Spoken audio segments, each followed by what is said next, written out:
As someone that works with all kinds of cameras on a daily basis, it can be easy to overlook the ones in our pockets.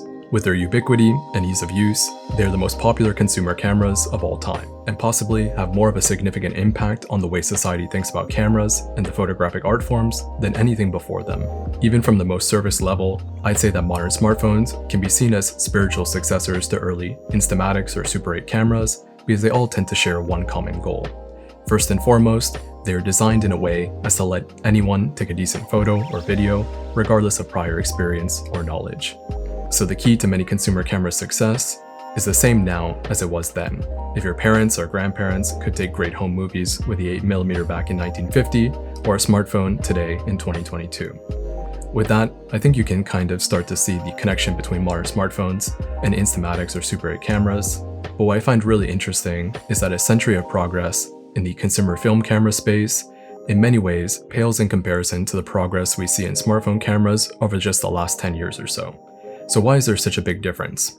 One reason that really stands out to me has a lot more to do with the market than anything else. With the earliest consumer cameras, you often only had one per household, and it lasted for several years. But as film cameras progressed and became easier to use, more automated, or even instant, we saw the market become more diverse, and the target audience went from a household to the individual.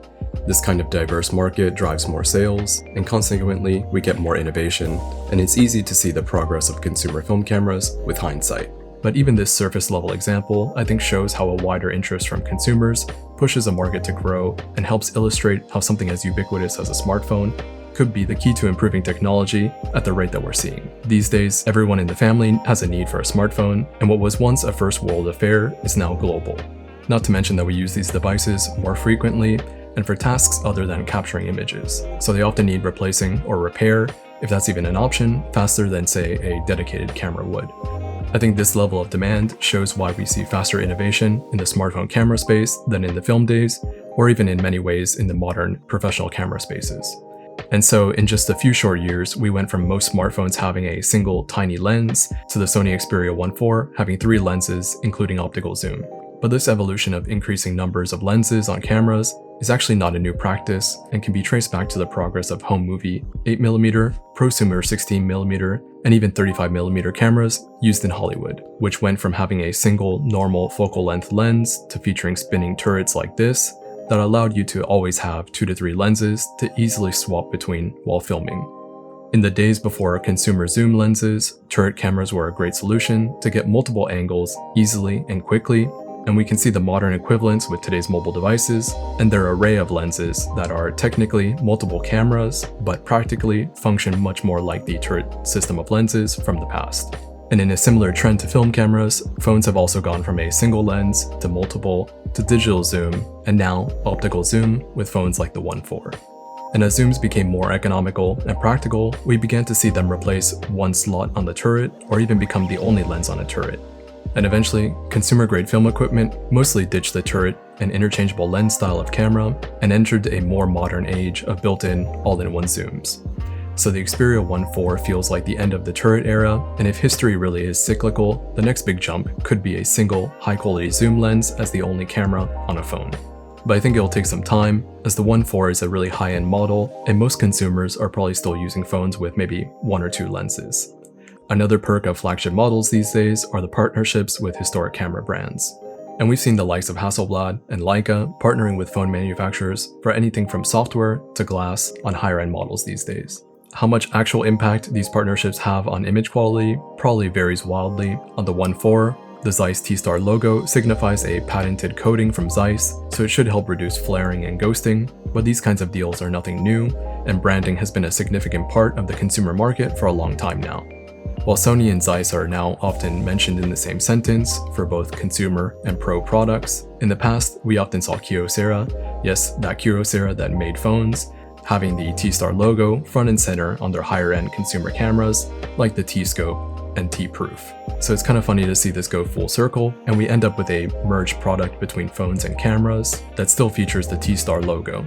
And while most of us could never go back to that old clamshell or push-up style of phone, it is interesting that many of us still love using old consumer point-and-shoot or Super 8 cameras, even though the modern equivalents in the form of smartphones are in many ways a huge upgrade. But why bother carrying around larger cameras that need expensive film, where you can't even really see the results for several days, when something like the Xperia 1.4 can capture raw images or 4K video at 120 frames per second on 3 different lenses, and you can publish it all immediately?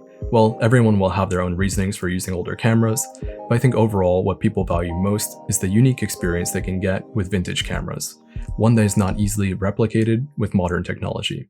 Similar to buying a new LP to play on your old record player, while it might not provide a superior sound quality, it probably provides a more appealing listening experience for enthusiasts. While most consumers will probably be happy listening to their streamed music on Bluetooth headphones, enthusiasts are more discerning and specific. The same can be said about photos. Most people are satisfied recording their life one story at a time, but enthusiasts will care about the experience of taking each individual photo and even, say, advancing the film.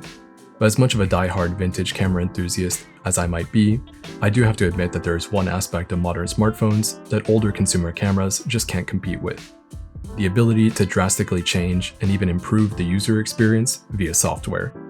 These kinds of updates are something we've seen in the digital camera space for quite some time now, but what I find so interesting on phones over, say, traditional cameras is the potential to use specialty apps that completely change the photographic experience to suit the user's needs, with the only thing that even comes close being something like Magic Lantern on Canon cameras compared to the standard user experience the cameras ship with. Between the stock apps, Sony's Pro apps, and even third-party apps like Filmic Pro, the Xperia 1.4 can really feel like having your cake and eating it too.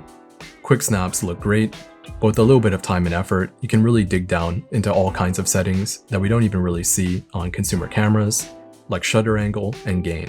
And I'm glad to see this expansion of features, because one of the biggest downsides that plagued consumer cameras for years, including older smartphones, were the frequent sacrifices companies made for smaller footprints, convenience, or accessibility, but often at the cost of robust feature sets and user control. This could be anything from Super 8 cameras that only had one frame rate, often 18 frames per second, to simplified point-and-shoots that ditched precision or control for mass appeal.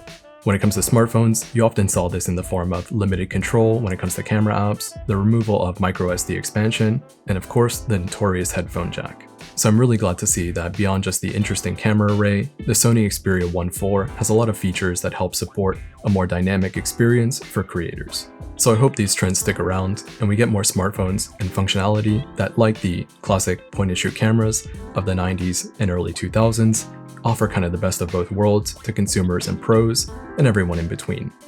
Despite the praises I just gave, the Sony Xperia 1.4 isn't necessarily going to replace my favorite point-and-shoot or Super 8 cameras.